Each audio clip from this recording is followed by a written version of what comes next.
Good evening, my respected Professor Dr. Vasanthi Madam, and good evening, my dear students and other colleagues. Today we have another session, interesting session of RAISA DNB online academic activities. Today's topic will be a clinical case presentation on thyroid disease and anesthesia, and subsequently followed by a theory answer presentation by Dr. Pavitra on biomedical waste management. Dr. Rajesh will present the history taking and clinical examination of the case, and Dr. Sushma from Balaji Medical College will be continuing with the investigations and anesthetic management. Over to Dr. Rajesh. Good evening, Kamakshi. So you have two presenters today. Yes, madam. Okay, all right, okay.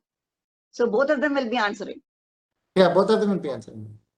All right, okay, okay then. We'll start, straight away we'll start. Good evening, madam. Hello. Good evening, Rajesh. Please carry on. Yes, madam. Starting my presentation, madam. Jayashree, a 51-year female coming from Villivakkam. She is also with occupation. Her husband is working in ICF Railways.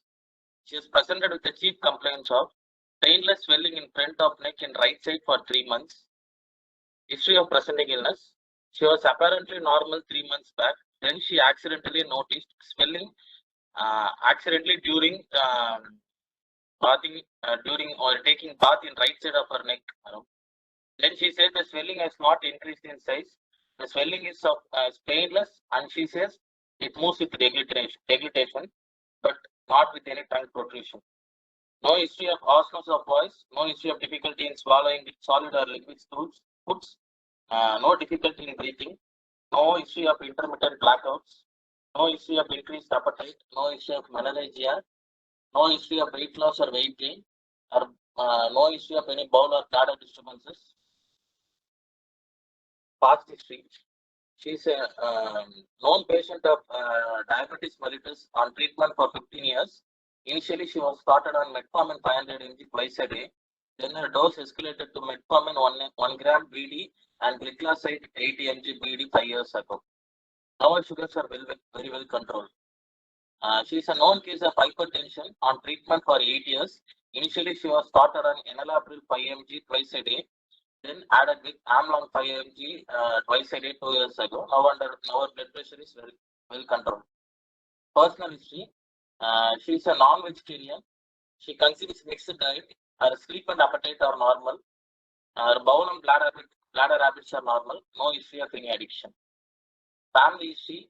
No history of any diabetes, hypertension, ischemic heart disease, bronchial asthma, or cancer in her family. No history of any thyroid disorders in her family. Both their parents died of an old age.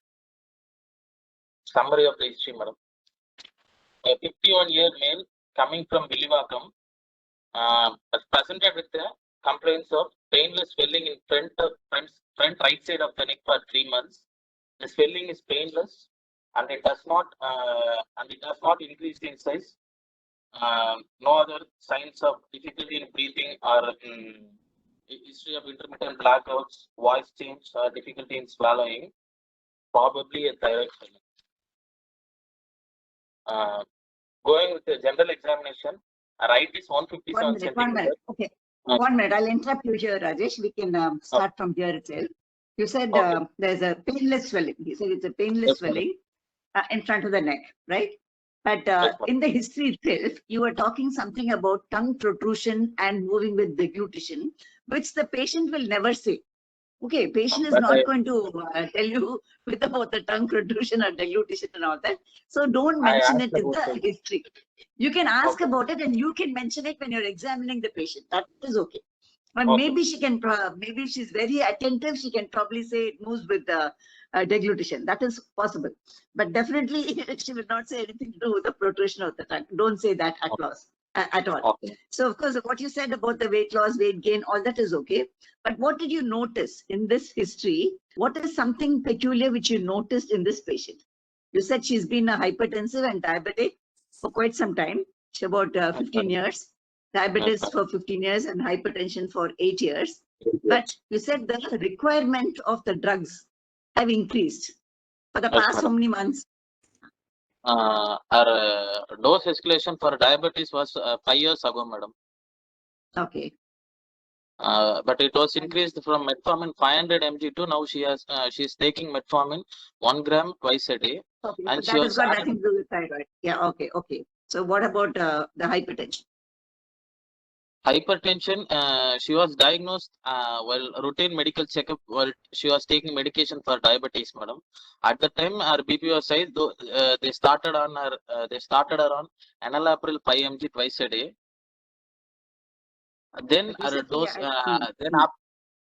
Then after serial checkup, her BP was still under rise, so they added Amlong 5 mg twice a day 2 years ago, madam. Okay. Do you think there can be some kind of a connection between this hypertension and thyroid swelling? Can Yes, there madam. be? Can there be? Yes, madam. that can be. Okay. Okay. Yes, madam. That's something which you notice in the history. All right. And Yes, ma'am. past history, was there anything relevant in the past history? Past history, if she is supposed to be an hypothyroid, then there could be an hypertension in her case, madam. Because of the because of hypothyroidism, her BP might be escalated, and she could have been added with Amlong. Okay. Did you ask where she is from? From which place? Is it endemic to No, iodine she is coming deficiency? from Villivakkam. Okay. All right. So that also doesn't make any sense there. All right. Okay. So menorrhagia. How old is she? 51, madam. 51. She's postmenopausal. Nearly the menopausal time. You didn't say that. You said no history of menorrhagia or whatever. So I think that you have to be a little more clear about that because it is very relevant to thyroid, not for anything else. Okay, if there's anything else, we wouldn't care. But because it is a thyroid, you have to mention it very specifically. Okay, all right. Otherwise, in the history, you're okay. Everything else has been taken care of. Was there any other history? You said tremors. You said all those things. All right. Okay. Okay. Carry on. Examination. So in the general examination, madam, her height is 157 centimeter, her weight is 69 kg, her BMI is 28.4. She is well built and nourished. She is not febrile. No, there is no pallor, no icterus, no cyanosis, no clumping, no lymphadenopathy, no enlargement of neck veins, or there is no peripheral edema. Our pulse rate is 91 beats per minute, regular in rhythm, normal in volume. There is no radial or radiofemoral delay. All peripheral pulses felt equally. Our blood pressure is 128/74 millimeters of mercury in right upper arm in sitting position. Our respiratory rate is 16 per minute. There is no pigmentation or scar marks present. Going with the local examination, inspection, standing in front of the patient. 1 minute. What do you mean by pigmentation or scar marks where? Else all over anywhere around the body, madam. You can't say non-specific things like that. What are you trying to say when you're talking about scars or pigmentation? What are you trying to look at? Any previous history of surgeries and any symptoms of hypothyroidism, madam. There can be a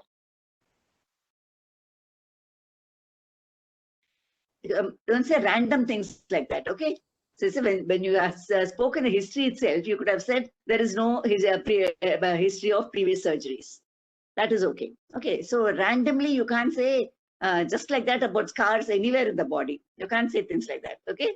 All right, you can say on examination, there is no evidence of, probably you can say there is no evidence of previous surgery, things like that, okay? All right, what are the other swellings in the neck? In front of the neck, what are the other swellings in front of the neck? Which you can have. It could be a thyroglossal cyst, madam. It could be enlarged lymph nodes. Okay. It could be a midline lipoma. Yes.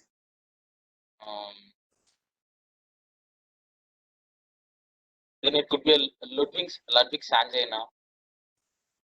Ludwig's angina will not be submental nodes. Nodes and thyroid. That's fine. Okay, bursitis and nodes. Node and thyroid. Okay, all right. Yes. Okay, you're fine. Okay, carry on. Going with the local examination, madam. Inspection. Was standing in front of the patient with mild neck extension.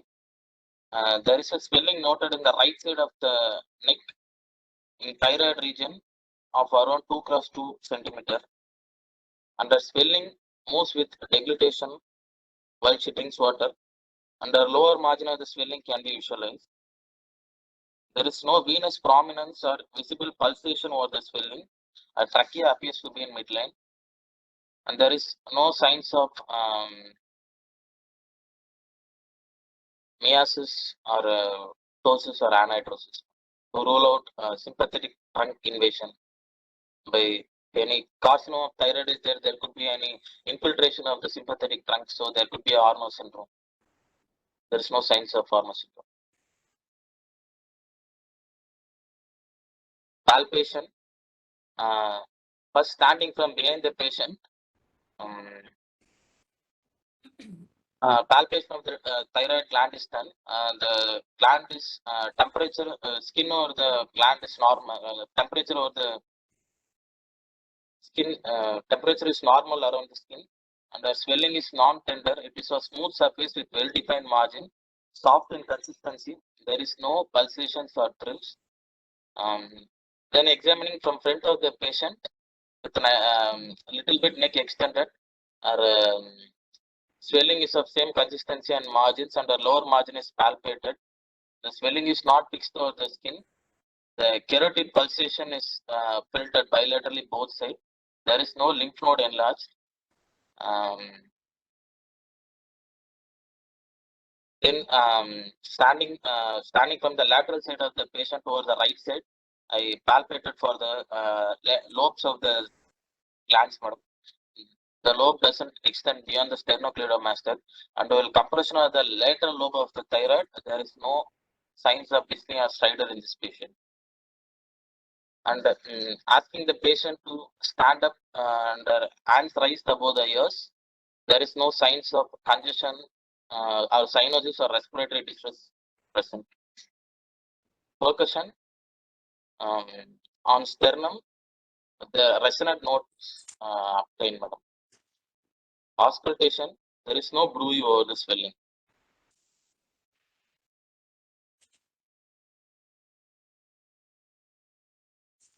Okay. So what is your diagnosis? General examination, you said pulse rate was 90. 91. Other than that, yeah, and the pulse and the respiratory rate was about 16. Other 16, than that, yes, you did not have any other signs and symptoms of yes, hyper or hypo, is it? What are the signs of hyperthyroidism? Going with this examination, first the central nervous system, madam. The patients first you say general. First you must say general examination. General examination. Patient will be poorly built and nourished, madam. Yeah, weight loss, malaise. Weight loss will be there. Anxious. Tremors will be there. Agitated. Sometimes patient might be in confusion or in delirium can be there.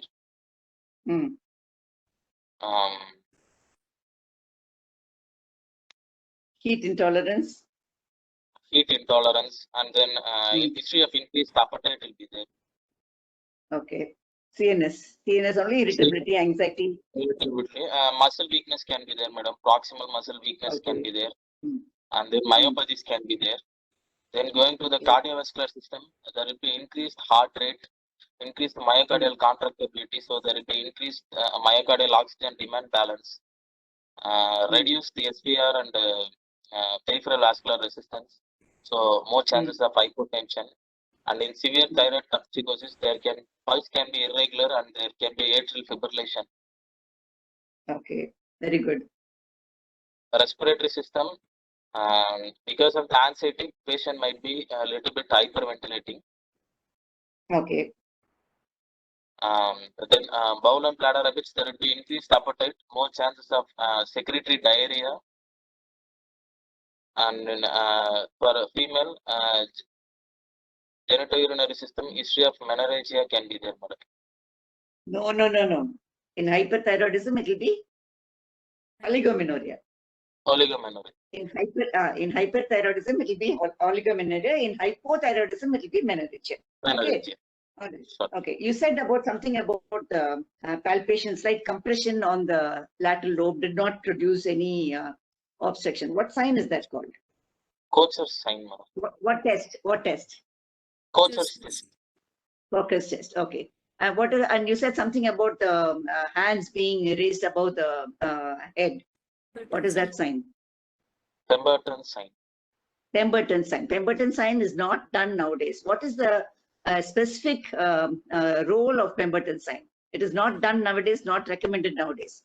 You have an ultrasound, you have a CT, you have everything. So do not even try it for these patients whom you are suspecting that they can have an obstruction. So the role of Pemberton sign was, what is the role of Pemberton sign?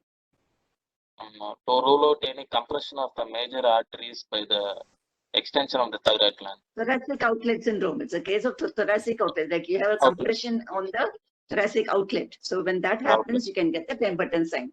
Okay, so that is not done at all nowadays. So don't even talk about, you said if somebody asks you in the exam, you can talk about it. Okay, all right. And you said no bruit over the swelling, so that means there is no increased. Did you say anything about the eye signs? Did the eye was normal? You said about honors. Why did you talk about honors in this patient who's got a small little swelling? She's got swelling that only on one side. Considering it to be an anaplastic sarcoma of thyroid, it will be have a malignant infiltration over the recurrent laryngeal nerve. So there could be hoarseness of voice. So if she did not have any hoarseness of voice. Yes, ma'am. So what are the signs of Horner syndrome? What are the components of Horner syndrome?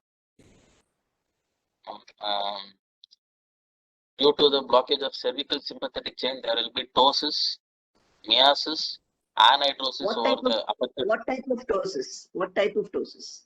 Is it a complete ptosis, partial ptosis? Partial ptosis, madam. Less than 2 mm. Where do you get a complete ptosis? Where do you get a complete ptosis? Sure. Then conjunctival congestion can be there, madam. Okay. Ipsilateral affected sex anhidrosis can be there. Okay. Did the patient have any eye signs? No signs of hyperthyroidism. Okay. Do you know at least a few signs, eye signs, a few of them? Yes, ma'am. One graphic sign is mainly looking for red lag, Dalrymple sign.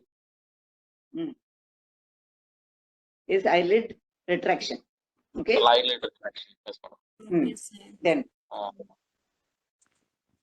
Joffrey sign. So these are the signs which they always ask. Okay. Yeah. Upper lid lag, madam. Stellwalk sign. Wrinkling. No. Absent. Joffrey sign is absence of wrinkling of the forehead when the patient is trying to look upwards. Okay. Okay. And Stellwag sign is absence of blinking. Blinking, yes, absence of blinking. So these are some of the eye signs which some examiner might ask you. Okay, just be ready for it. And sometimes, very rarely, though of course it's not of big relevance to us, we need to know those signs because in the exams they can ask you that. Okay, that's all right. Okay, you're fine with that. All right. So now your diagnosis. Summary, madam. A 51-year female presented with painless swelling in front right side of the neck in midline. The swelling has not increased in size. The swelling is painless and it moves with the deglutition. And it does not.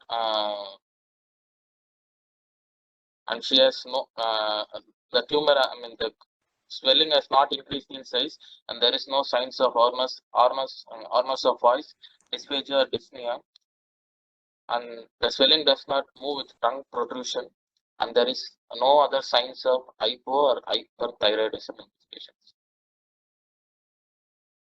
Probably a non-toxic nodular goiter.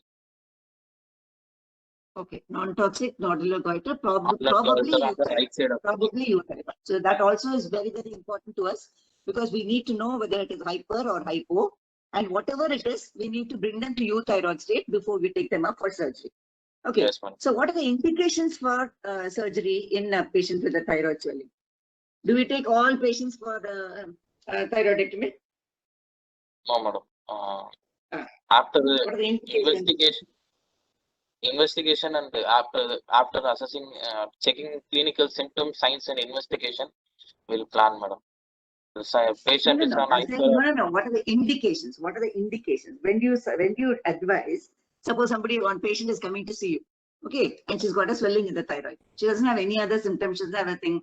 She's just there. She's saying, this is troubling me. So it could be cosmetic. Okay, so she wants to remove it. It could, one of the indications can be cosmetic. She wants it out. So what are the other indications like that?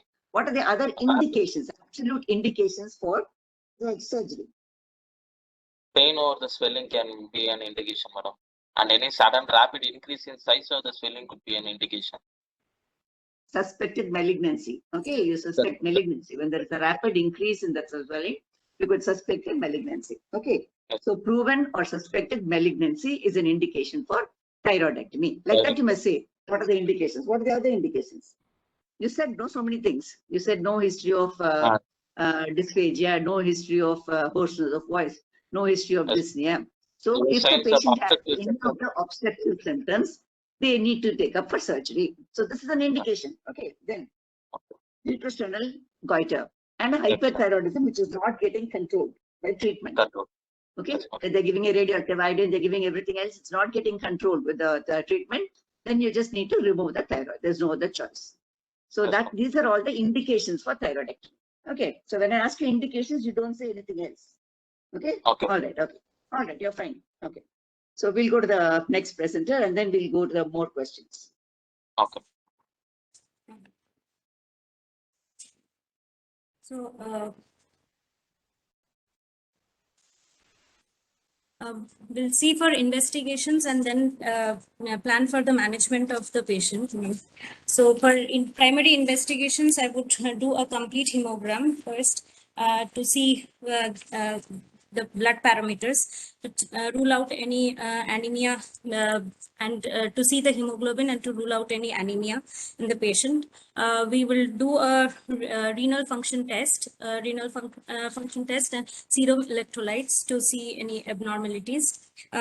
We would, in this particular patient, since she's a diabetic, we will do blood sugar levels, HbA1c, fasting, and postprandial. Then primarily we'll be doing a thyroid profile, which will be TSH, free T3, free T4 tests to be done. And then we will order for X-ray, neck, epi and lateral view. We'll order for an ECG. We can do an echo to confirm. Then we can do an indirect laryngoscope to confirm the diagnosis. We can do USG neck and CT scan to see the extent of tracheal compression or the extent of the swelling. And we can follow it with a pulmonary function test or a flow volume loop test. And what do you expect? I believe for this particular patient, we leave the diabetes and the hypertension alone because there is quite a bit to discuss with the thyroid itself. So we won't discuss the diabetes and hypertension as of now. We will bring it up in the clinical discussion later. So let us start with the investigations for this patient. So you said you will do the basic blood investigations, but one important investigation which you would like to do for this patient, what is that? Serum calcium. Calcium levels, calcium, exactly. Calcium levels yes. for this patient. Yeah, you must do the serum calcium level preoperatively. It's better to do a serum calcium level because you can have a baseline to know if the patient has got any problem in the postoperative period also. So that's one thing. And then, of course, you said about the chest X-ray and the chest neck and the X-ray neck, about the AP and lateral, and of course, CT, you will find everything. And you said about the T3, T4 and all that. So what is free T3? What is free T3 and T4? Free T3 is the active form of the hormone, which is found in the circulation, and it acts on the nuclear receptors of cells and brings about the metabolism in our body. Free T4 is also the free form of the hormone. So what is the necessity to do this free T3 and T4? It is to distinguish between the hyperthyroidism and whether there is any primary hypothyroidism, right? In Yes. a patient with in hyperthyroidism, it will definitely be increased. Yes. T3, T3, and T4. Okay. Yes, ma'am. So suppose the patient is hypothyroid, okay, and you don't have to do all the tests. What is one test you will do to know that the patient is hypothyroid? The TSH level we will see. TSH. Yes, definitely TSH. That is definitely increased in primary hypothyroidism. So that must be done. Okay. And anything else? Do you want to do anything else? They can ask you. Binding globulin, thyroid binding globulin radio isotope check whether the patient is having malignancy or not. Okay. Radioactive RP3 uptake, right? Yes, ma'am. All right. And sometimes you might have to do, if you look suspecting Hashimoto's thyroiditis, you might have to do an antibody to the antibody thyroid. test. Yes, ma'am. That's another test. They might ask you, when if you complete all the investigations, they can ask you this. Yes. So what are you looking for in the ECG? You said you will do ECG. What are you looking for in an ECG? In case of hyperthyroidism, rhythm abnormalities will be there. Sinus tachycardia is mostly seen, and atrial fibrillation can be seen. We can arrhythmias mainly we'll be noticing in ECG. Okay. So you're talking about ENT examination. So what are you looking for in the ENT examination of this patient? Primary aim to get a ENT examination is indirect laryngoscope we will do to see the preoperative movement of the vocal cords. It's basically of medical legal purpose post surgery to see whether the vocal cords are moving or pre-operatively we want to see if any infiltration is there or not. So basically mobility of the vocal cords to check that. Also, for us, it will be very useful if they do an endoscopy because we will know whether there is the laryngeal inlet and how much is the deviation of the laryngeal inlet and the glottis. So it will give you an idea. If you look at those pictures, it will give you an idea about the feasibility of easy intubation, or it's going to be difficult, or whether you need something else to plan your intubation for this patient. Okay. All right. So now this patient, let's take this patient as a hyperthyroid patient. We will assume that this patient is hyperthyroid. Okay. So her T3, T4 levels are very high. TSH is quite low. So now, how will you make this patient euthyroid? For making the patient euthyroid, we will go for the medical management first. So for the medical management, usually the time taken is 6 to 8 weeks time to rehabilitate the patient and prepare the patient. So for that, different groups of drugs which can be used is antithyroid drugs can be used, like propylthiouracil.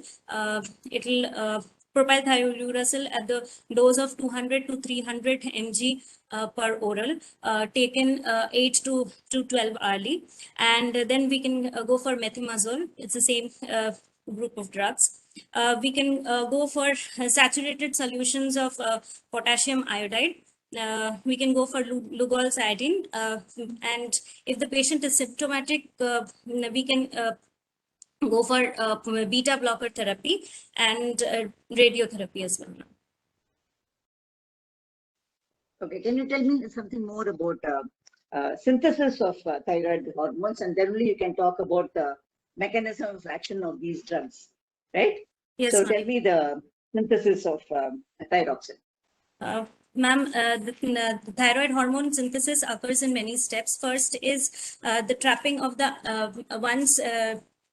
the iodine trapping from the GIT. So absorption of the iodine from the GIT, and then it is converted to iodide, and then iodide trapping occurs. Then oxidation of the iodine occurs, organification and coupling, and then storage and release of the hormone, free hormone. Okay, what are the hormones involved in that? You never said anything about monoiodothyroxine and diiodothyroxine. Yeah, you must say it correctly. Okay, Rajesh, can you try? Yes, madam. First, from a GAT, iodine cannot be absorbed as such, madam. So it has to be reduced to iodide. Then it is absorbed from the GAT. Then it is transformed to the thyroid gland. From the thyroid gland, follicular cells, from the amino acid tyrosine, thyroglobulins are synthesis, and it is transferred into the central canalic line. Then iodine is oxidized to iodide is oxidized to iodine. Then it is transferred from the follicular cells via sodium and iodide symporter.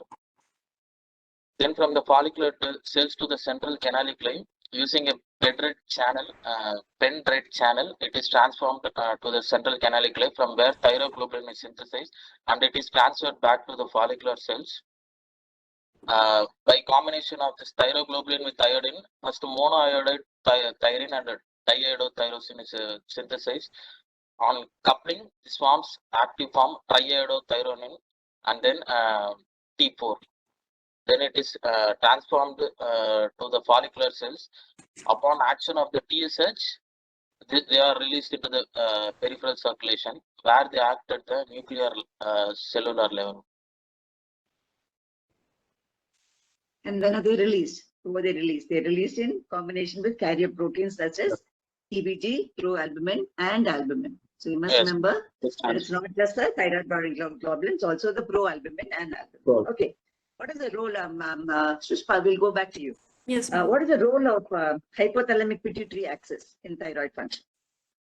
Hypothalamic pituitary axis plays an important role if it is in cases of secondary causes of hyperthyroidism. The abnormality will be seen in this hypothalamic HPA axis.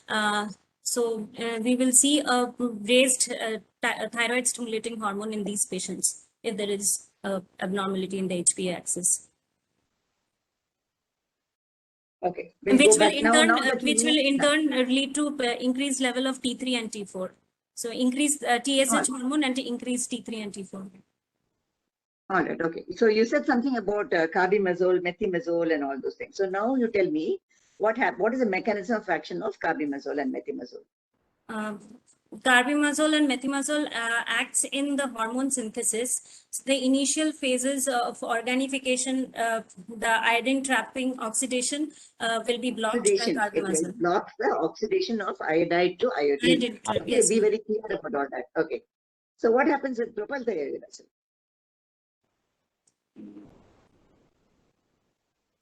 How does propylthiouracil act? If it's acting the same way, why should you have another drug? Also, the peripheral conversion of tetraiodothyronine into thyroid. 4 to T3, that's one thing. Also the release of hormones into the circulation is also prevented. Okay. Why can't you give atenolol? Why do you always give propranolol in these patients? It has a special effect of converting though it is a non-selective beta blocker, madam. It has other effects of preventing anxiety and tremors, plus it also prevents peripheral conversion of T4 to T3. Where else is propranolol used? For tetralogy of Fallot, cyanotic heart disease, we will use. Correct. Very good. Okay. Then anywhere else? Pheochromocytoma. No. Okay, it's a good try. It's not there. Liver? Anywhere in the liver? Yeah, thyroid storm, of course. Thyroid, we already said we're using propranolol. For liver in patients with ascites and cirrhotic liver disease, madam. Mainly for portal hypertension prevention, we can use. Yes, that's right. Good hypertension, it's used there. Okay, normally what happens is when a patient has got a hypertension or has something else, we always prefer to use specific beta blockers. We don't want to use non-specific. Propranolol is a non-specific beta blocker. It has both actions. So propranolol is used only in certain specific conditions. One of them is hyperthyroid state. Okay, hyperthyroidism. Okay. So beta blockers are always given. So Shushpa, you were saying that if you want, you will give beta blockers. It's not like that. You must give beta blockers along with antithyroid drugs. Only thing you have to remember is you cannot give only the beta blocker without giving the antithyroid drugs. If you're giving just the beta blocker without the antithyroid drugs, the rate may come down, and on the table you will precipitate a thyroid crisis. So that's what will happen when you do the target organ alone. Okay. Then of course sometimes they use steroids and like dexamethasone and hydrocortisone. Hydrocortisone can be also given. Yeah. All right. Okay. Let's go back to the basics. Rajesh, you can tell me about the anatomy of the thyroid gland.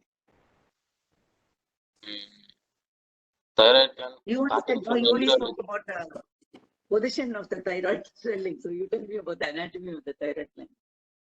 Embryologically, it is the first organ to develop, madam.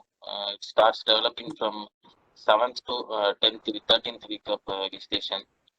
So it develops from a thyroglossal cyst, then it extends starting from pharynx, it extends anteriorly, madam. So sometimes there could be a remnants of thyroid can be there. So it is butterfly shaped gland extending from C5 to T1 level cartilage.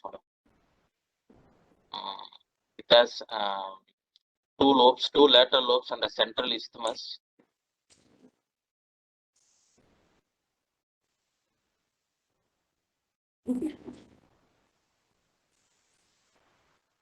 So you're getting slightly confused. You spoke about the embryology, okay, and then you said it's coming from the whatever you were saying, but and you said sometimes there will be remnants of thyroid tissue, right? And so when there is a remnant of thyroid tissue, what will you have? Lingual thyroid and lingual thyroid, exactly. Yeah, it originates from the base of the tongue and comes to the middle of the neck. So you can have a correct. All right. Okay. Then what is a histology? Histology. Why is it important for us to know histology?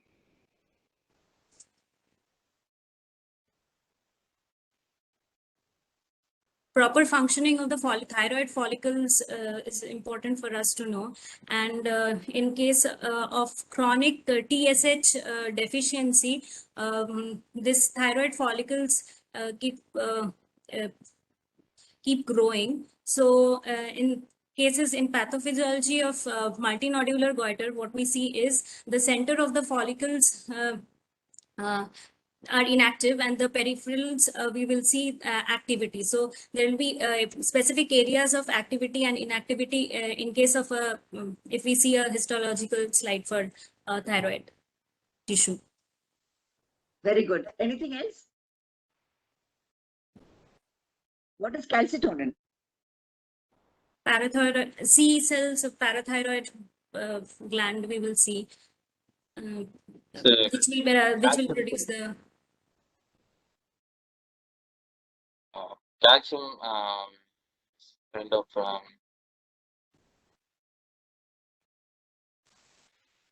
C cells, isn't it? You have in the thyroid parafollicular C cells of cells. Yeah, they will produce the calcitonin. Calcitonin. So what is the importance of knowing about that? In case of thyroid surgery, post-thyroid surgery, blood supply to the parathyroid gland might get suppressed, or accidental removal of parathyroid gland. If we do, then there will be deficiency of calcitonin release, and then calcium metabolism will be disturbed. Medullary cause of thyroid can be. Yes. What are the actions of thyroid hormones? Why should always concerned about thyroid? Any patient is looking for thyroid, not only for a patient with thyroid swelling, sometimes when they have other. So it has a generalized action. Is it? Thyroid is necessary for so many things in the body. So what are the actions of the thyroid?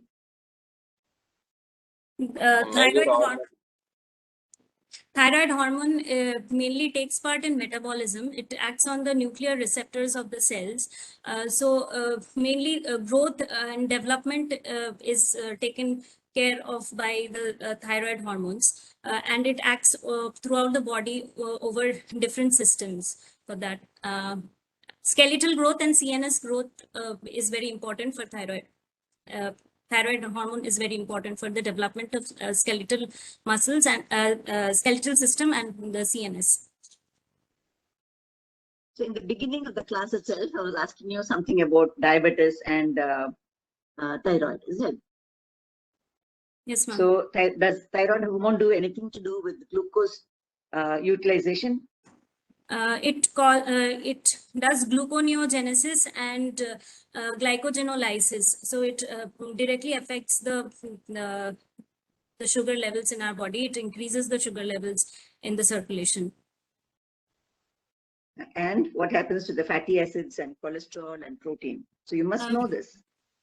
Yes, ma'am. It lowers the serum cholesterol.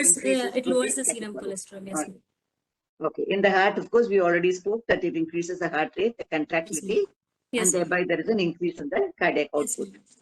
In the respiratory system, what does it do in the respiratory system? In cases of hyperthyroid state, it will increase the tidal volume and the minute ventilation and respiratory rate also if the patient is anxious, since the patient is anxious. So for everything in the body, in the cellular metabolism at every level, you will Yes, require ma'am. the Yes, thyroxine ma'am. of Yes, hormone. ma'am. Okay, all right, okay, all right, that's all fine. Okay, now we'll go back to your questions. So you finished investigation for this patient, right? Yes. So now this patient, we said we are making her hyperthyroid, and you were given her the medicines for making her euthyroid. So Yes. now what will you do with this patient? Anesthetic, what is your, when do you think the patient is ready for surgery? We will see with the antithyroid drugs, especially with the iodides, we will see a reduction in size of the swelling, or the firmness of the swelling will increase, and we will try to achieve, primarily we'll try to achieve a euthyroid state for the patient, and then the patient can be taken up for surgery. So what are you looking for? You're making her euthyroid. So what are you looking for? You're looking at a normal heart rate. Yes, ma'am. You're looking at sinus rhythm. Patient has no tremors. Patient has Yes, no palpitation. Yes, ma'am. And heat intolerance is relieved. So symptomatically as Sleeping well as heart rate. sign-wise, Yes, ma'am. yeah, all that is reduced. So we know Yes, that the ma'am. patients become euthyroid. Okay. Yes, ma'am. So what are your aims at how will you pre-medicate the patient, and what are your aims at taking up this patient for surgery? And you tell me something more about lugolcidine. When do you give lugolcidine? Lugolcidine. What is the importance of lugolcidine? Lugolcidine will reduce the vascularity of the gland, and it will reduce the size of the tumor or the swelling, and it will increase the firmness of the swelling. Basically, it will So once reduce you the put the patient, vascularity. okay, so once you put the patient on lugolcidine, you must be ready to take up the patient for surgery within a week. Okay, at the end of the week, you can't keep on giving it. So what will happen when you give too much of lugolcidine? Phenomenon What? Wolff-Chaikov's effect, ma'am, can be seen if excess of iodine is given. What is Wolff-Chaikoff effect? When we are giving iodine, the formation of T3, T4 will be reduced in case if we are giving excess iodine supplementation. So you should say it is an iodine-induced hypothyroidism. Yes, ma'am. Okay. All right. So what is George-based dose effect then? Iodine-induced hyperthyroidism. Hyperthyroidism. Yes, exactly. Yeah, when it occurs usually in multinodular goiter, and they give too much of If we give iodine for more than than 14 days, this we can see this effect. So this is one precaution you have to take when you prepare the patient for the surgery. And the patient is on radioactive iodine, don't ask for anything more than that. When the patient is there, you have to take them up for surgery. Yes, ma'am. So can you tell me something about lugolcidine? What does it contain? It contains 5%. 5% iodine and 10% potassium iodide. And how is it given? It's usually given 5 drops, 3 drops, and each drop will contain 8 mg of iodine.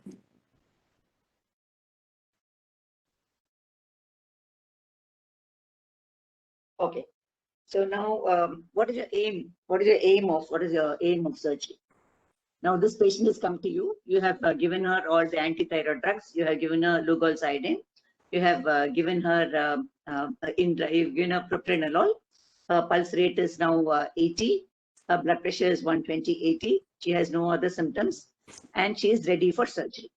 So now you are seeing her on the day before the surgery. So now, what instruction will you give this patient?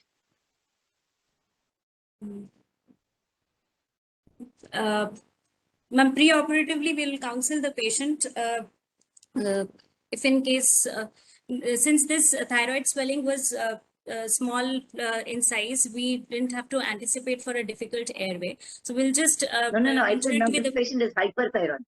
I said it's a hyperthyroid. It's a bigger swelling. You presume it's a bigger swelling. Okay, ma'am. So pre-operatively, we will counsel the patient, build a good rapport with the patient, explain the entire procedure.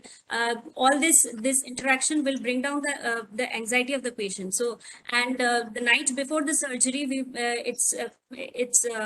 it's necessary that the patient has a good night's sleep before the surgery. So some anxiolytic can be given pre-op the day before surgery, and also anxiolytic doses of anxiolysis can be done on the day on the morning of the surgery.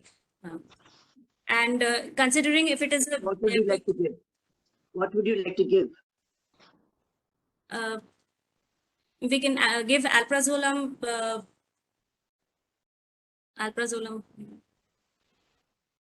How much? How?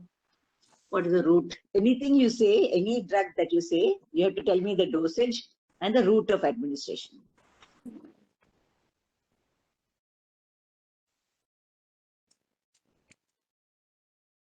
Rajesh? 0.25 to 0.5 mg orally, madam.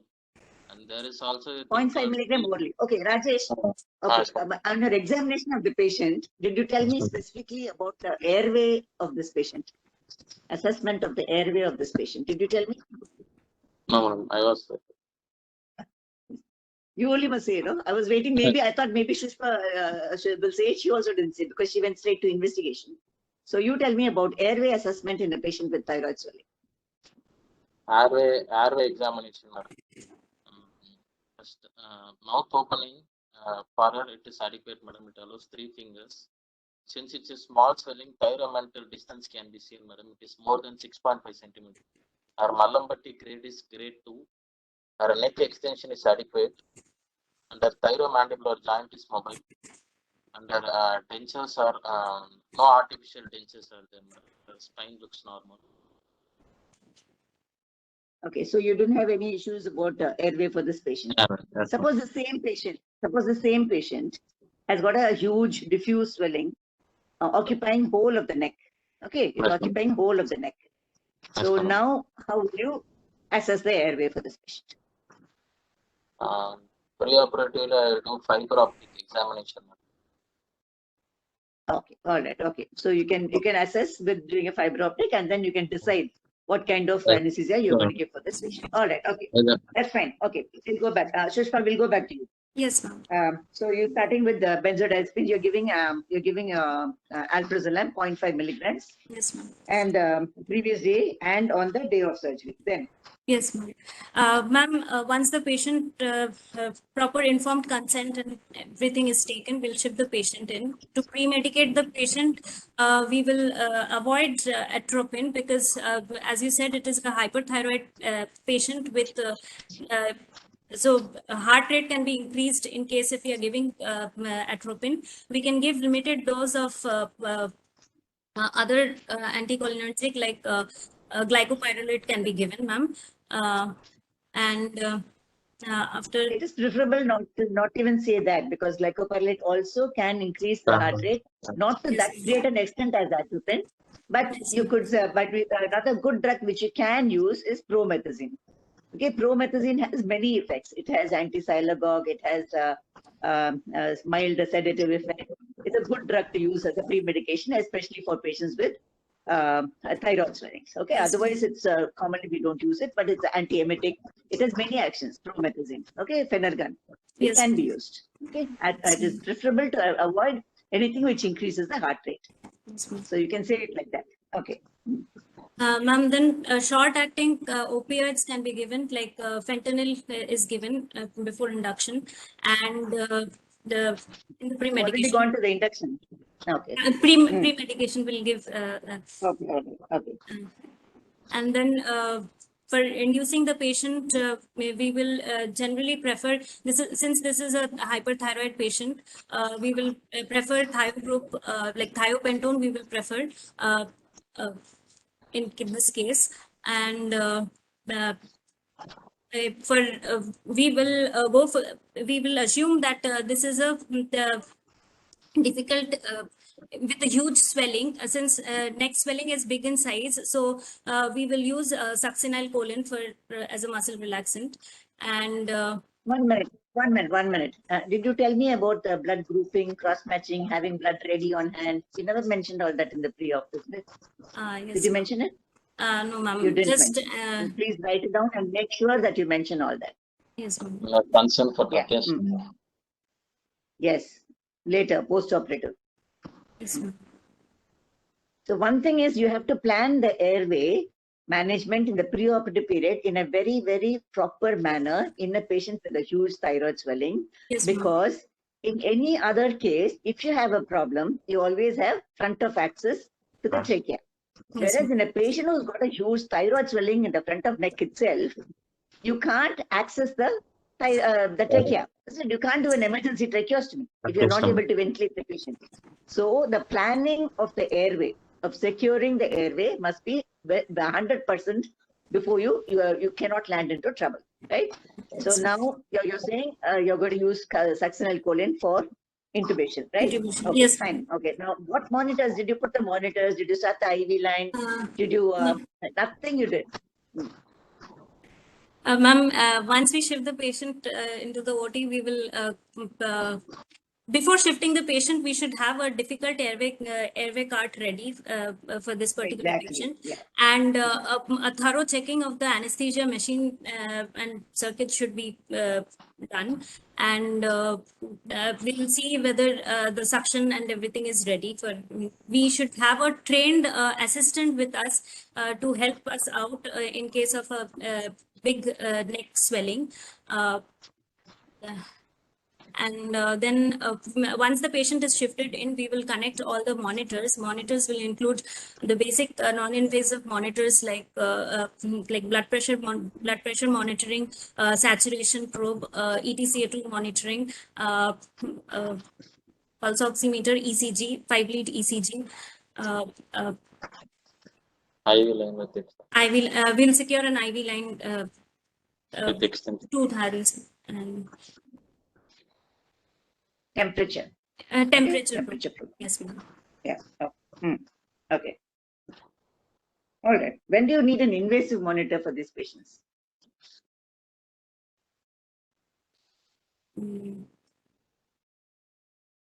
If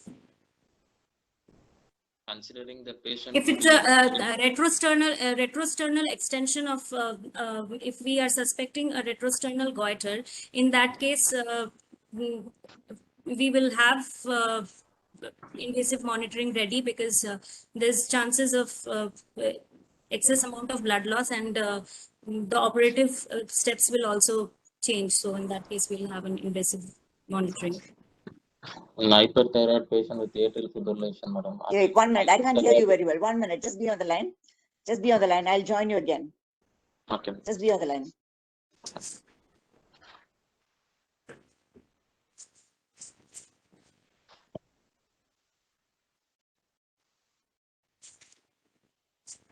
Yeah. Patient, suppose she's on hypothyroidism induced cardiomyopathy, or in any failure, we can use invasive monitoring. Very good. Okay. If the patient's got a history of thing like congestive heart failure, or patient's got a cardiomyopathy, or you're having a retrosternal extension and you're expecting a major blood loss, these are the indications for invasive blood pressure monitoring. Very good. Okay. So start anesthesia now. Okay, ma'am. So, ma'am, induction, I'll go for thiopenton as the induction of choice. And then we can, muscle relaxant, we will preferably use becuronium as a muscle relaxant after the initial intubation is done, after the airway is secured. And Wait, first you secure the airway. Don't go to becuronium now. First you start with pre-oxygenation, you induce the patient, intubate first. You've not done that first. Go in order. Don't jump. Ma'am, for intubation, we'll use succinylcholine. Appropriate size of ET tube, endotracheal tube is determined first based on the tracheal narrowing. And for thyroid cases, we usually go for a reinforced flexometallic tube. That will be our choice. We can also use ray tube, but in my case, we are using flexometallic tube. What rate you can use? Not facing nasal ray tube. Nasal ray. Oral. Nasal ray Orally. Yes. Intubated orally. Yeah. Your nasal ray can be used orally or nasally also, in case you are expecting that the patient is going to have the tube in place in the post-operative period, and the patient is having a long-standing thyroid swelling, and you are expecting tracheomalacia, or you're expecting some kind of tracheostenosis and other things, and you're going to leave the tube in place for a longer time. We can even plan nasal intubation for this patient, in which case we might have to use a nasal ray. Okay, never say oral ray. Oral ray is absolutely contraindicated, right? Next. Okay, so flexometallic tube. Yes, ma'am. So you have, did you pre-oxygenate the patient? Start pre-oxygenation. Yes, we'll pre-oxygenate the patient well.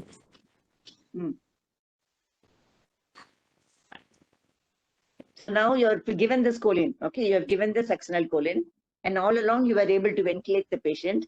Once you give the succinylcholine, you're not able to ventilate. The chest is not moving. EtCO2 has become flat, and the saturation is beginning to drop. What will you do now? Ma'am, I'll ask my assistant to hold the, since it is a large swelling, the neck swelling, that might compress as soon as the muscle relaxant is given, it might compress over and fall over the trachea and block my air passage. So in that case, I will ask the assistant to hold to pull the thyroid mass away from my airway path. Okay, next. I'm using direct laryngoscopy. We will intubate the patient, or we can pre-operatively we will decide whether to go for fiber optic. Yes, you have to plan. You have to plan. You have to have the fiber optic. You have to have the video laryngoscope, and you have to train your assistant to do this when there is a problem. Okay. Yes. So because if you cannot intubate this patient, you're going to be in big trouble. Yes, so that is the main thing. So planning for airway is one of the major things which you have to write. Even in the theory exams when you're writing, you must write planning to secure the airway. That kind of a thing should be there. And you will say these are the choices. If the patient has this kind of swelling, this is what I will plan. And then awake fiber optics. At the end of course, awake fiber optic will be the gold standard for any case of a difficult airway. Right? Okay. Because tracheostomy and front of neck access is not a option in this patient. That's why. Okay. So that's when you have to be very, very careful. Okay. Now you have successfully intubated the patient. What are the methods you will use to reduce the intubation response? So we do not want any sympathetic responses. Is a patient with hyperthyroid. You have not even mentioning that. You have to mention that, Pushpa. You have to say when you intubate the patient, you will intubate in the correct plane of anesthesia. And I will give drugs to reduce the sympathetic response. So what are the drugs you can give? We can give propofol 2 mg per kg. We can also give some opioid like fentanyl can be given. We can give IV lignocaine to bring down the intubation response for this patient. Anything else? Rajesh?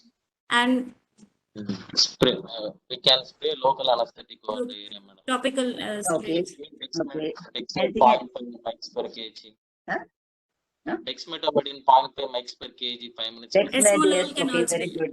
beta blockers like Yes, esmolol. Malol, correct, exactly. Yes, ma'am. Beta blocker, because this patient is already on beta Yes, ma'am. blockers. With Yes, the, I mean, like Esmolol will be a good choice. Okay. Yes, Okay. So these are the methods to reduce the intubation, the sympathetic response to intubation. Okay, now Yes, you are ma'am. successfully intubated, and pulse rate has not gone up. Blood pressure is about acceptable. It's 130 over 80, so it is acceptable. And now, what precaution will you take after intubation? While positioning of the patient, we should be careful about the position of the when the surgeons are positioning the patient, because neck extension will be there. So we have to see that my tube doesn't get displaced. So for that, what must you do first? Fix the You must secure the tube very well. Okay, so that is something. After intubation, you must doubly secure the endotracheal tube. Yes, Right? ma'am. It should not allow, because what will happen is when they paint and other things, all the plaster. This is a very practical point which you need to remember. When you fix the tube, you make sure that the plaster does not go anywhere near the place where they paint. Okay, because if they paint, the plaster is going to get loose and the tube will come out, especially if you're using a flexometallic tube. Okay, so Yes. fixation of the tube is very, very important. Actually, what we do is we take it from the nose downwards. We take it from there and then we put it around and then we make sure that it doesn't move at all. Okay, next. So positioning, what will happen during positioning? Ma'am. What is the position that we use for thyroid? We normally have the rose position for thyroid, which has the neck extended position, head low, neck extended position. So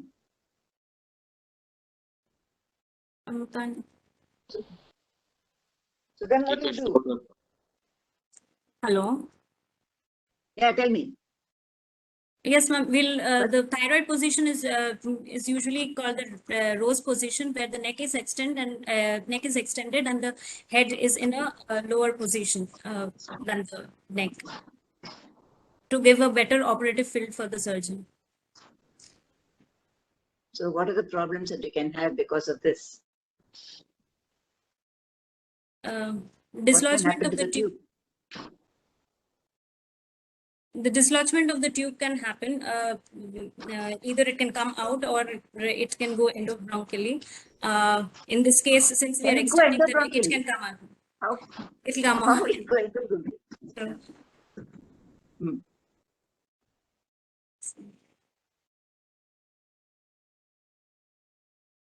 So what will you do to prevent that?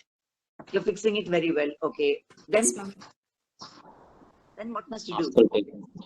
You must auscultate. Exactly. You must auscultate after intubation. You must auscultate after positioning. Bilateral air entry. And you must hand ventilate. Yes, all of you have this habit of putting on the patient back to the ventilator straight away after intubation and not even bothering to take it in your hand. I have seen it with several postgraduates. Don't do that mistake.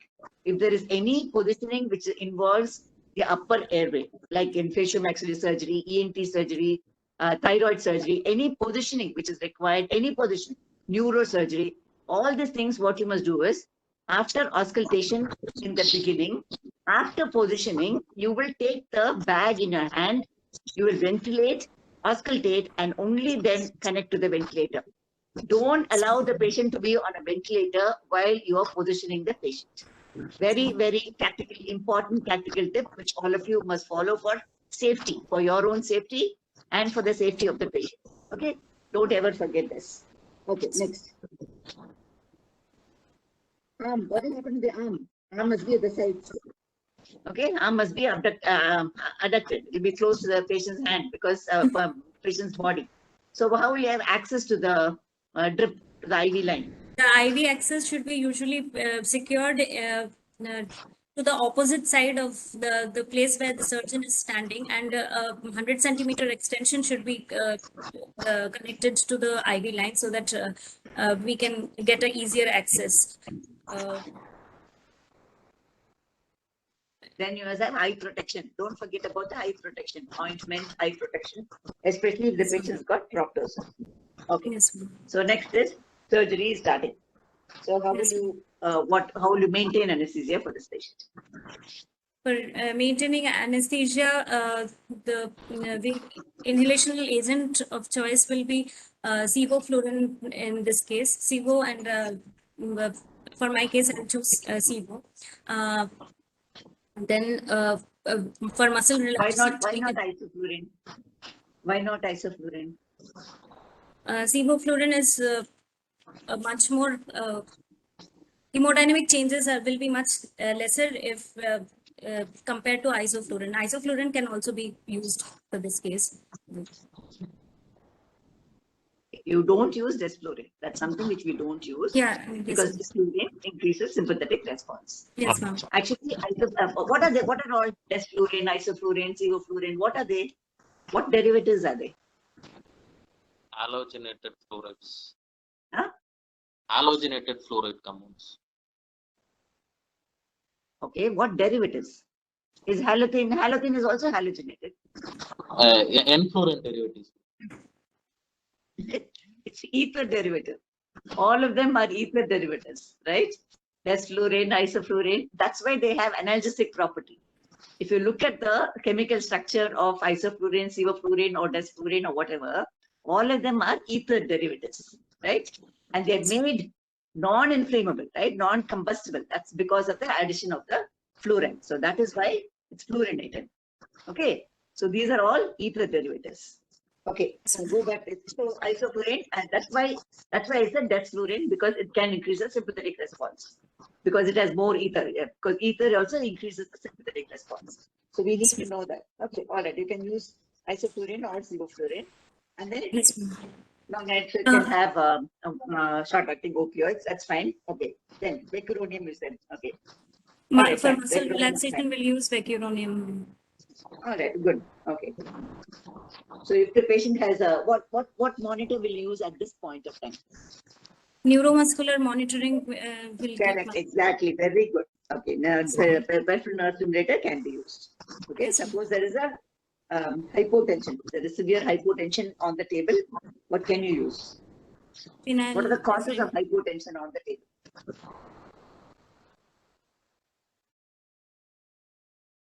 increased bleeding. Increased bleeding. Increased bleeding because it's highly vascular area that they are operating. Carotid, We'll use- carotid bulb manipulation. What? Jugular bulb manipulation. Manipulation over the neck. It can cause bradycardia can be caused intraoperatively due to the. Okay. So if you talk about intraoperative problems, so somebody is asking you what are all the intraoperative problems you can have. You say the problem can be because of the airway issues. Okay, airway issue can be because one due to positioning, one because of them handling the airway itself, because they can handle the trachea, and it could be hyperthyroid state. Once they start handling the trachea, you can get thyroid crisis on the table itself, isn't it? You can get it from the anytime from the time they handle the crisis to about 24 to 48 hours in the post-operative period, you can get hyperthyroidism, right? You can get a thyroid crisis. So these are the things which you have to think about when they handle the thyroid. Second is surgical causes. Surgical causes can be because of hemorrhage, because of recurrent palsy, and because they are handling or the vessel, because they are going close to the major vessels in the neck. So that could get injured. And then you can have, because of the injury to the vessel, you can get an embolism. So these are all causes of surgical causes. So like that, if you think about, you will have no issues. Anesthetic causes, surgical causes, and handling of the airway. So if you think about it in these three lines, you can get all the intraoperative problems. Okay. So all right. Okay. So thyroid crisis that we'll talk about later. So what are the precautions? So now surgery is over. Surgery went on very well. Absolutely no issues. It took about 2.5 hours, 3 hours. Okay. So blood loss was about 500 ml, and you have replaced the blood. You have also given her 1 unit of blood transfusion. Paxils has been given.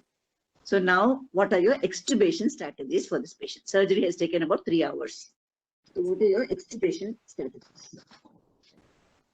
Ma'am, Rajesh. before Rajesh, can you tell me? Yes, madam.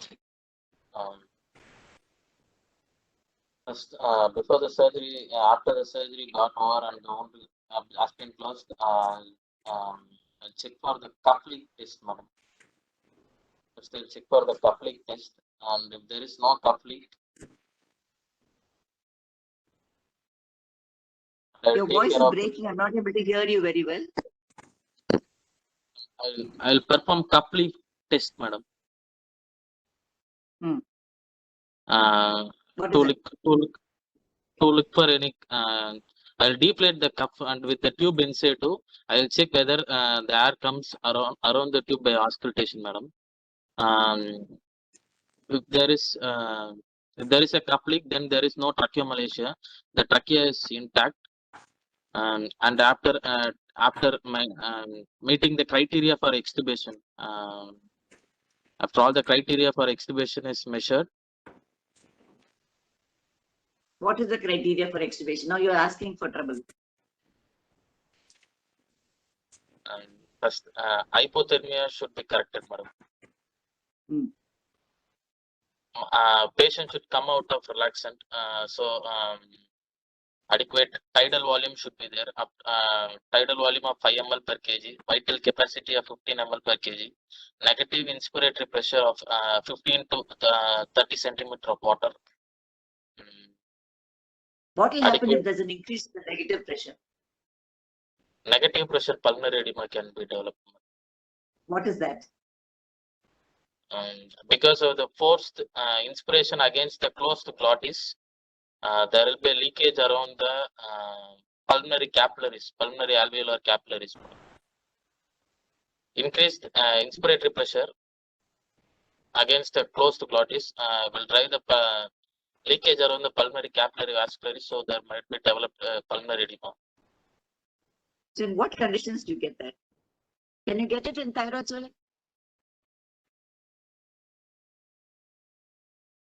Post-thyroid? Yes, madam.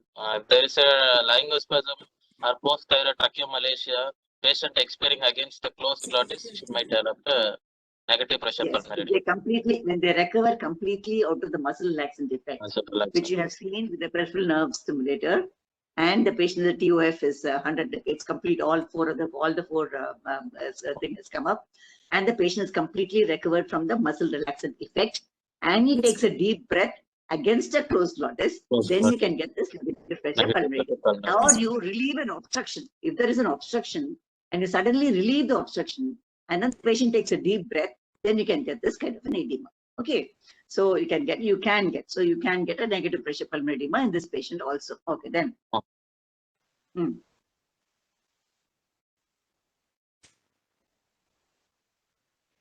leak test. Can you do anything else?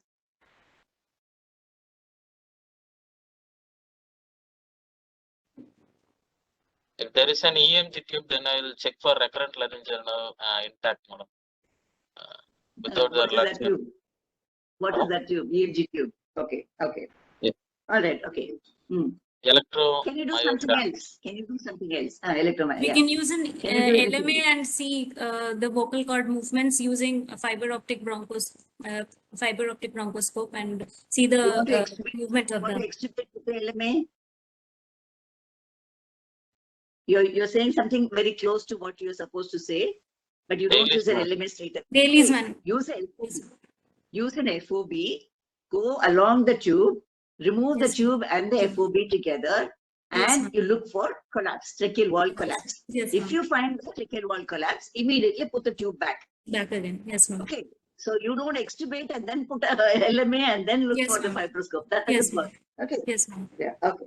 Then you can see the movement of the vocal cord. All that is fine. Okay. Yes, so extubation in this particular surgery, extubation strategy is as important as intubation strategies. Okay. Yes. So you have to do that leak test. You have to have a tube exchanger. You have to have either you have a FOB or you have an LMA or you have some kind of a thing where you will keep to ventilate the patient in the post-operative period. Okay. All right. So what is thyroid storm? Now, Shushma, you tell me, thyroid storm, all about thyroid storm. I'm not going to talk at all. You tell me without losing any point. Tell me all about thyroid storm. Thyroid storm is a acute life-threatening condition where we see increased circulating the T3 and T4 levels in our in the circulation, madam.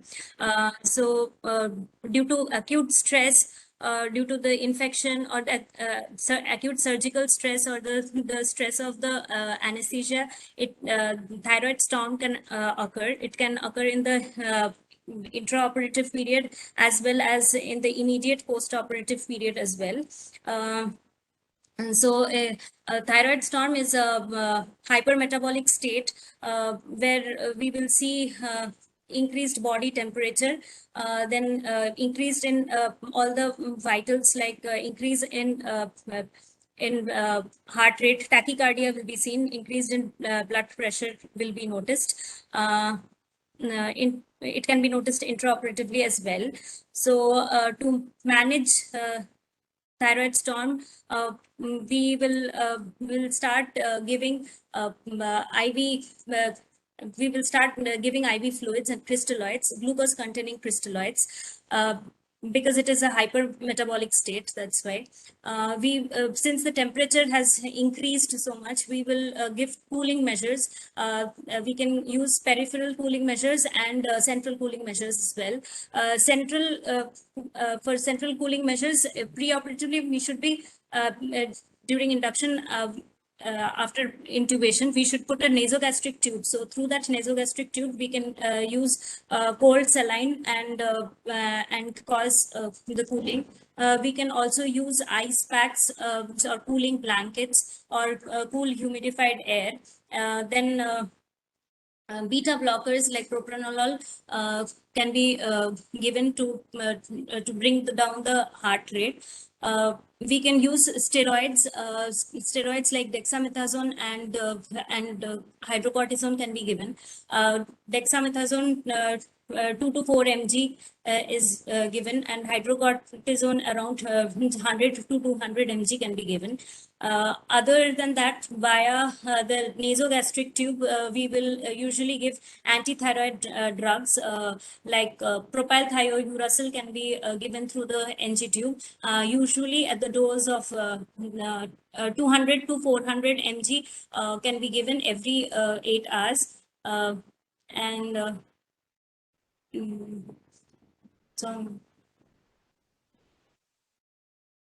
So what is the differential diagnosis? Sorry, hello? Differential diagnosis. Any hypermetabolic state like malignant hyperthermia, neuroleptic malignant syndrome, pheochromocytoma, these are all the differential diagnosis for thyroid storm. Okay, so basically it will be a supportive measures, whatever it is, it's going to be the supportive measure and bring down. Only thing is, in a patient with the thyroid swelling and after doing a surgery for the thyroid, you presume it is a thyroid storm, and that's why you will give you antithyroid drugs. Other than that, the rest of it are all the same, the other things. Yes, so you said yes, about cooling and all that. What you yes, could say is when you're giving the crystalloid solution itself, you could use cooled crystalloid solutions. Okay, cold. The IV fluid itself can be cold, right? You didn't mention that. That's something which you can keep in mind. Another thing is, you must also say the dose of propranolol. When you give it IV, it is 0.5 to 3 milligram IV. Yes, every 2 minutes. Yes, slowly you will keep giving up to 10 milligrams. Yes, after 10. Orally, how much will you give? Oral propranolol is how much? What is the dose of oral propranolol? 10 mg. No. 40. What about Rajesh?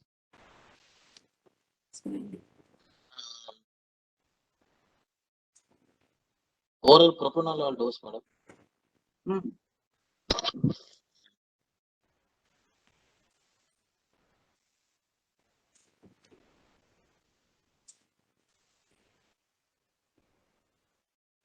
Okay, you will never forget it. If you look at it, you will never forget it, because I'm saying IV, you're getting up to 10 milligrams. So oral has to be much more, isn't it? So how much will it be usually? Up to 60 mg, madam. 40. Okay, 40, 60, you can increase according to the patient's response. Okay, it's usually 40 milligrams. Okay. Look it up. You look it up and remember that only, then it will be better for you. All right, okay. Then what other complication can you have? Now, this patient, you have extubated. You thought peripheral nerve, you used the peripheral nerve stimulator. Everything was good. And everything was fine. Saturation was 99. She's completely awake. Everything is okay. So now you're shifting the patient from the bed, from the OT table to the stretcher. As you're shifting the patient to the stretcher, she makes a noise. She goes, right? And she's going into respiratory distress. What are the causes? How will you manage? Now the saturation is beginning to drop. Saturation, which was about 99, has come down to 97. Will you keep quiet or you do something? Will you intervene? 97 saturation, do you want to intervene?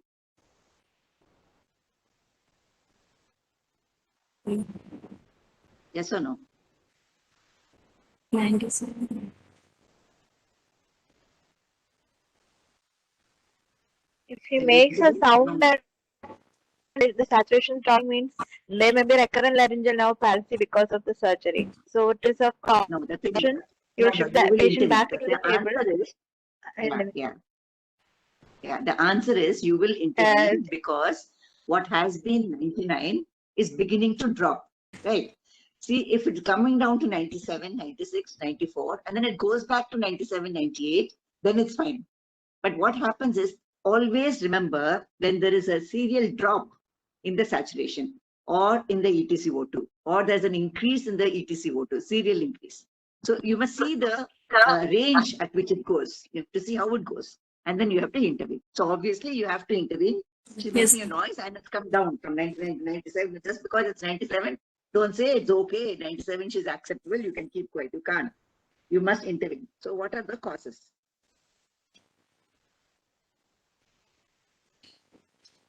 In Post-extubation stridor, madam. Yes. What is the cause? Because of the tracheomalacia can be there. Recurrent laryngeal damage due to surgery. Yes. And long-standing large thyroid mass, there will be weakness of the muscles. So, and once we have removed the thyroid gland, the muscle collapse can happen and tracheomalacia. And, all right. Very good. Okay. Yes. Post-operative. Yes, so there can be several causes. Then what else? Yes. There could be already we said something about hemorrhage in the surgical site. So we can loosen the sutures and drain the blood. There could be edema due to prolonged intubation. Okay. Laryngeal edema. What else? And so I told you the preoperative period itself, you have to do an investigation. Because of hunger bone syndrome. Calcium level, parathyroid. Calcium, exactly. Hypocalcemia. Weakness of the muscle. Yeah, because of the existence of parathyroid. Weakness of the muscle. So it can come. It may not be immediate, but it can. It is not. It's uncommon in the immediate post-op. It can come usually later, but it can happen. Okay, because you're operated for a long time. It can happen. It's not very common, but you must remember that it can happen in the first or second post-operative day. So that is when it's more common. Okay. All right. Okay. Airway obstruction. She's a tetany. You can have this. How do you diagnose tetany? Cuff lick. Tetany. Cuff lick test. We'll do a cuff lick test. No. I'm asking about tetany, hypothyroid. Hypocalcemia. Two tests. One is we'll tie a BP cuff around the arm and see and tap on the cheek. So we'll see a spasm, muscle spasm. Stuck sign and Trocheus sign. Trocheus sign. Correct.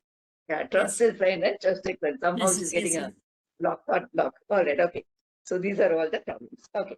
So now we have kind of completed hyperthyroid state, right? So first thing about any hyperthyroid patient you have to remember is get them to euthyroid state. And secondly, planning the airway, planning the intraoperative period, and planning the extubation. So these are the methods under which you have to treat when you talk about thyroid swelling, any thyroid swelling for that matter. Okay. So suppose this patient is hypothyroid. What are your concerns? Sorry, ma'am. If the patient, the same patient, she has a huge swelling, but she is hypothyroid. So what are your concerns? If the patient is hypothyroid, what are your concerns as anesthetist? Delayed recovery can be there for the patient. Delayed Okay, recovery from okay. the relaxing. Tachycardia, cardiomyopathy can be there, madam. Mixed edema, coma can be there.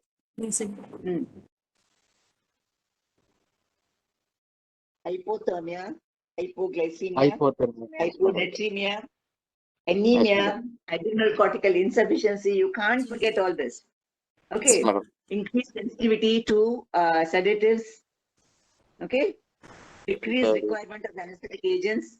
Difficult airway. You have to remember about the difficult airway because they have a large tongue, airway edema, enlarged thyroid, laryngoscopy and intubation will become difficult. Yes, ma'am. RSI. She might require an RSI. You have to remember all this. And another important thing that you have to remember in a hypothyroid patient is, this is just a practical point, like I tell you for every thing that you do. Thing is, if you have a normal patient and you recognize a cardiac arrest or a catastrophe on the table, they will respond very well to whatever you're doing. Suppose you're doing a CPR, you're giving a drug, you're doing something else, and the patient will respond. Whereas if the patient is hypothyroid, they will not respond very well at all because of their metabolic state. So if they have a catastrophe on the table, if they have a cardiac arrest on the table, reviving them becomes very difficult. So you must make sure that they do not go into that kind of a complication on the table. Okay. Because of cardiomyopathy, bradycardia, decreased metabolism, so many factors put together, they will have this problem. So just remember that. Okay. What is mixed edema coma?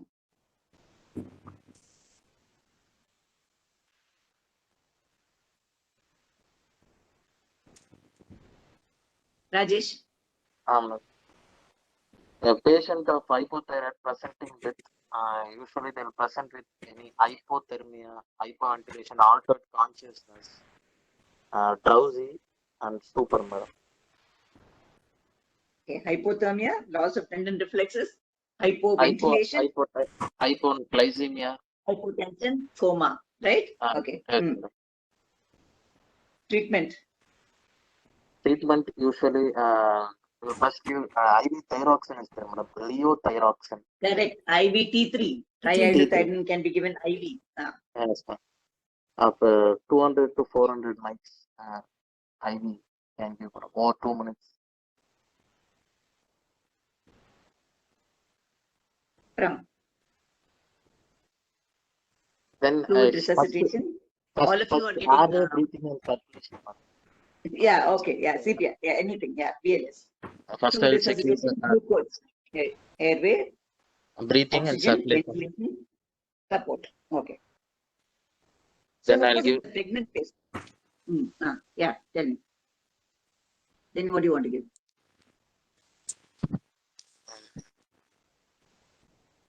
pregnant patient with mixed edema coma, madam. No. If you have a patient, okay, anything, if a hypothyroid, hyperthyroid, whatever. Suppose it's a hyperthyroid patient, pregnant patient with hyperthyroidism. Okay, what drug can you give? Usually avoid propylthiouracil, madam. In first trimester, we'll start with carbimazole and methimazole. Then in second trimester, we'll change the drug to propylthiouracil, madam. Propranolol is usually avoided because propylthiouracil crosses the fetal barrier. Which one is less teratogenic? Propylthiouracil or methimazole? Propylthiouracil. Propylthiouracil is less teratogenic than methimazole. So the patient is there, you have to start with the propylthiouracil, and only then actually any drug which you give, you have to be very careful about a goiter in the baby. Okay, that's what we need to be careful about. Yeah. Okay. So usually the patient, suppose it's hypothyroid and pregnancy. Okay, madam. What will happen? Because of the increased TSH stimulation in the mother, which can cross the barrier, it might cause hyperthyroidism in fetus, madam. The requirement for fetal thyroxine umbilical therapy anemia. in...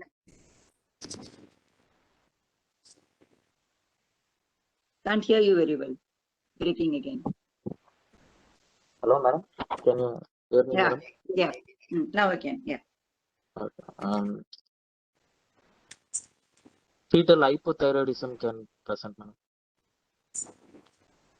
And patients who are on thyroxine therapy for hypothyroidism usually have an increase in the, during pregnancy, you have to increase by 50%. Okay. 50%. Okay. So how will you manage a patient with uncontrolled hyperthyroidism? Okay, a patient has come to you. She's a 50-year-old and Okay. she's got a hyperthyroid. She's hyperthyroid and she's got a obstructed umbilical hernia. Now, Okay. what is your plan of management of this patient?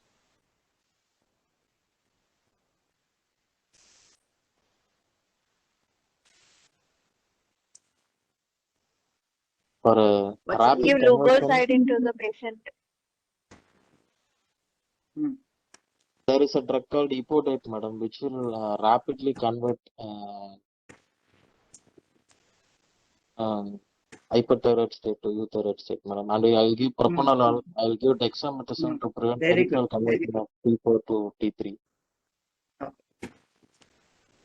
Main thing you have to remember is you will not precipitate a thyroid storm. Storm. So that's what you need to be prevent. Yeah. So give antithyroid drugs, give this new drug, give the steroid, and give regional anesthesia whenever possible, and do not do any kind of a sympathetic stimulation at any point of time. Okay. Invasive monitors may be required. So that's what you have to remember. All right. Okay. I think we've had a good session. Sushma, are you happy with your presentation and answering, or you got stuck in between? Stuck in between. No, you're fine. You're about, I could say both Rajesh and Shushpa, you're quite fine. Only thing is, when somebody asks you a question, take the question in, concentrate on what they are asking, and then try to answer. Okay, just don't answer whatever you want to answer. Okay, all right, that's all. Otherwise, you're fine. Both of you were quite okay, and with this, it's quite clear. You will pass without any issues. But we don't want our students to just pass. All of them must be like it should be with flying colors. It should be really on top. All of you must be really good. Okay, so that's the idea of this classes. All right. Okay. Well done. Okay. Any other doubt? Anybody has any other doubt on thyroid? Please ask me.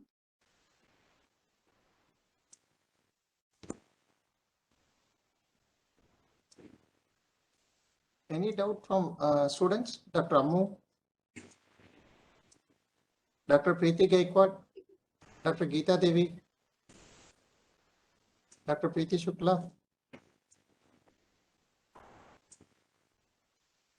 Ma'am, in case of airway blocks, in airway fiber optics, is there any role for airway blocks in thyroid patient, ma'am? Yes, there is. You can, so if it's a huge thyroid swelling, then there is no point giving any airway block because there is no landmark, because you can't get at the spaces, right, wherever you want to give. Another question which I forgot to ask was, suppose it's a small swelling, use of regional anesthesia for thyroidectomy. If it's a hemithyroidectomy or just a removal of the adenoma of the thyroid or something like that, then regional anesthesia. Superficial cervical plexus block can be given for deep cervical. Yes. Yeah. Tell me, how is it given? Superficial cervical blocks can be landmark guided or ultrasound guided, ma'am. Landmark guided, it's in the middle border of sternomastoid in the upper 1/3 and middle 2/3. You will infiltrate subcutaneously. You can see a flare of local anesthetic spreading. And deep cervical plexus block, it's even deeper. It's 1 inch down. You can actually inject a dosage of 6 to 8 ml. Give a nice deep cervical plexus block, ma'am. Ultrasound ultrasound guidance, you will keep the probe superficially just below the sternocleidomastoid in the above the fascia. You can see the cervical plexus chain. You can inject a local anesthetic of 3 to 5 ml, and lower down deeper plane, you can inject a local anesthetic of 6 to 8 ml. It will give a superficial and deep cervical plexus block. Okay. The thing is, when you're giving a deep and superficial combined, you should not give both bilateral. You must make sure that you don't It's give only bilateral deep cervical plexus block, because you can block the phrenic nerve. Right? It can go there, and the patient can have problems with respiration. Yes. So that's the only precaution you have to take when you're doing a regional block. You can do it under cervical plexus block, or you can do it under cervical epidural. We have done cases under cervical epidural also for thyroid surgery. Okay? So this is the regional anesthesia which we can do. All right. Good job, both of you. Thank you. And Thank you. Thank you, ma'am, and thank you, students. Now let's move on to the next part of the session. I invite Dr. Pavitra to present on biomedical waste management. Over to Dr. Pavitra. Dr. Pavitra, can you share your write-up?